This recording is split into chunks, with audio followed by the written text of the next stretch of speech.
What's up guys, it's Mo, and today we're doing 3 mini comic reviews, as you can see behind me.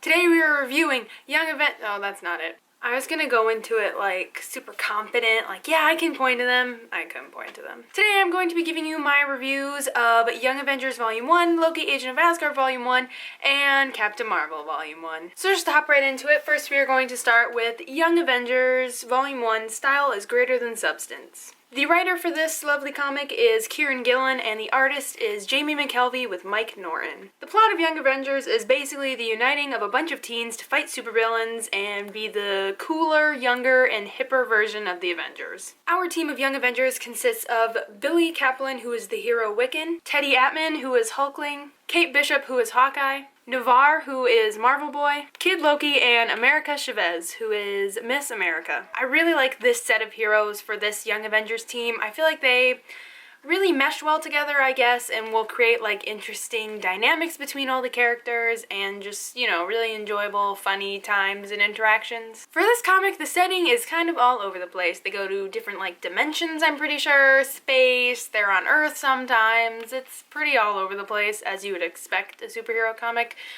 with like aliens in it to have, I guess. Out of the 3, I read this one first, and I really enjoyed it, and it really encouraged me to read the other 2. I had read Ms. Marvel previously to this, but you know, going into comics, you never know what to expect. You don't know if they're gonna be kind of strange, or if you're gonna like the characters. But this comic book was nothing like that at all. Definitely new, innovative, very creative. The art style is amazing. Like I said in my comic book graphic novel haul, if you haven't watched it, go watch it. Like I said in that haul video, this is the most amazing art style. I love the artist who draws these. This comic was really enjoyable because the humor was really amazing. It was done very well. The humor was prominent without going overboard. For YA specifically, I read a lot of YA, that's kind of why I'm using it as a comparison. A lot of people read YA. The humor can be very forced, like you can tell the author is trying to be funny and maybe they're not as funny sometimes. And readers can pick up on that very well. Like it's an easy thing for readers to kind of latch onto and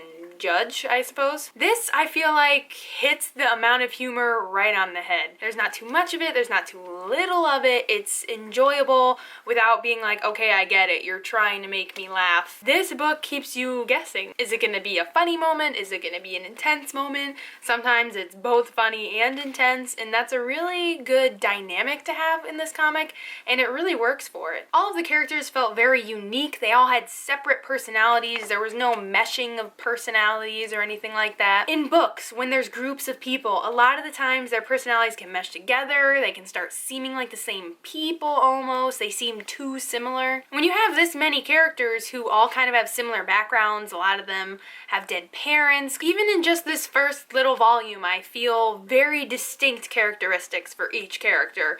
They're not super insane tropes or anything, they're just regular, I don't know, they seem real, which is very important, especially for superhero comics. And this comic nails it right on the head. They felt like real teenagers. It was an actual realistic version of teenagers, not like the weird version that so many YA books like to put out. In the book Billy Kaplan Wiccan right here, he makes this decision that completely alters the rest of the book. His mistake turns into a plot point that is both dark and realistic. And it's amazing because teenagers actually making realistic mistakes and having it affect the story in such a dramatic and intense way, and that not all the blame is placed on Billy because teenagers make mistakes. That's a common thing that teenagers do. It really added to the realism of the characters. No one completely harshly judged him. There was judging, obviously, when someone on the team, even though they're not technically a team yet, but when someone on your team, in your group, in your friends in general, when they make a mistake, you don't judge them too harshly. And like I was saying in my haul, Hulkling and Billy here, I don't know why I said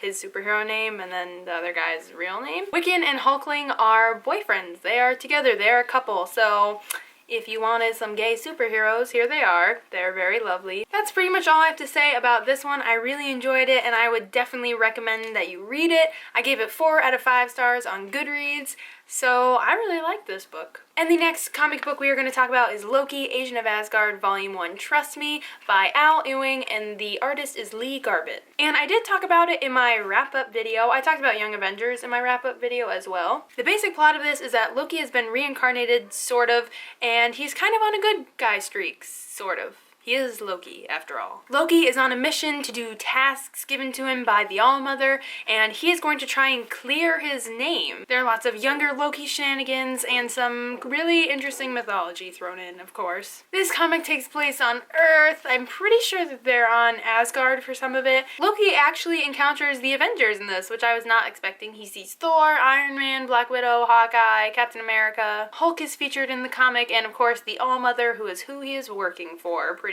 much. Loki's encounters with any character in this comic book is just amazing. They're so enjoyable. He makes every interaction funny and endearing. And this new Loki that wants to make up for all his wrongdoings in his past life is very, very interesting. You're constantly wondering if he's being sincere or not, and it creates this really interesting relationship between the reader and the protagonist. Because if you know Loki, if you know anything about Loki, every fiber of your being is telling you not to trust him, and it creates this really interesting dynamic. The setups for these comics are done really well. Any filler that would be needed to put in the comics would still fit in with his mission because it is pretty vaguely described. So Loki could go save a bunch of orphan puppies somewhere and it would still fit in with his mission as he's trying to clear his name, and I would accept it and it would make sense almost. It's a very interesting plot. It really hooks you. It really gets you interested in what's going to happen. Trust Me can also transition really well. It can go from Loki gambling in a casino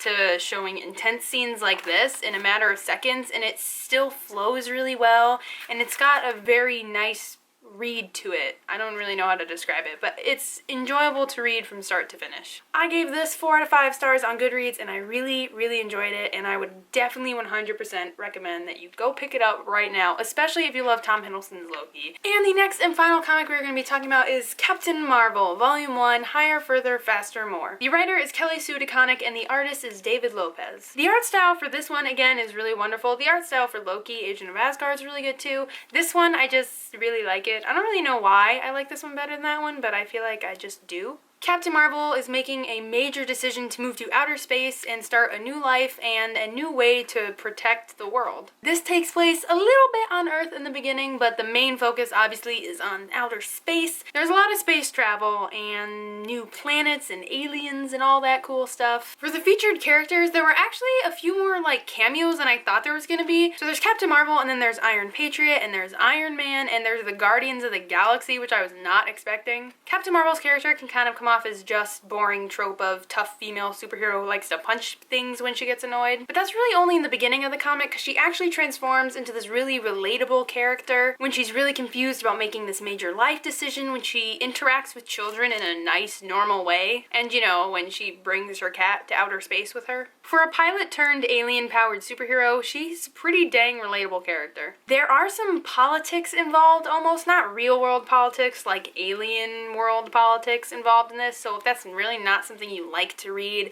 if that kind of bores you, there's not a lot of it, but it is a major theme in the conflict between these two planets that Captain Marvel's trying to maintain peace between. However, I personally think that the politics of it bring a really interesting angle to the plot and to this storyline. The villain type is kind of like the male dictator type of character, which can be very repetitive and is used very often, especially in superhero comics. Even though that's very common, I feel like this comic made him very dynamic. They made him more than just a one-sided character where it's very obvious, like, this is the character that you should hate. For Captain Marvel, Volume 1, Higher, Further, Faster, More, I also gave this 4 out of 5 stars on Goodreads. And if you want to follow me on Goodreads, the link is down below, like always, so you can go follow my reviews. And also, another really exciting thing about Goodreads is that I have started a Goodreads group. It is a comic book and graphic novel reading book club. The link will be down below so you can join the club, and we're gonna read a book every month, and it's gonna be fun, and I still have to pick which one we're gonna do. For the first book, I'm thinking one of these, not only just because I already have them, but because I've heard really good things about this one,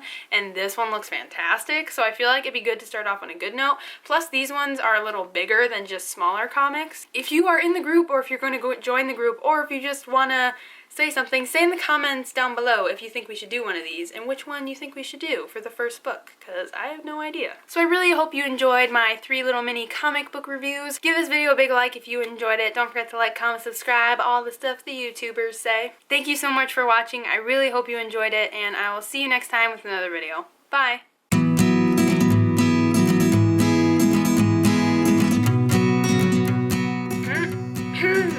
I had to figure out how many stars I gave it on Goodreads because I don't remember. Very influential art styles. Oh my god, it's so hot. Okay, bye.